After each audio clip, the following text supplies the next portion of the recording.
pinapalubos po nila kaya marami ng discounts. So, ipupunta kayo sa taas, normally, without discount. Bili mo yan doon. Will charge naman yun. Sige, tignan ko, ma'am. Ma'am. Ay, diba? Sino ka naman?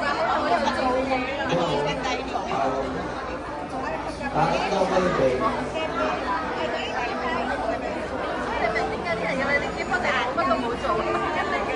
Once again, dito sa mga wala pong taxes.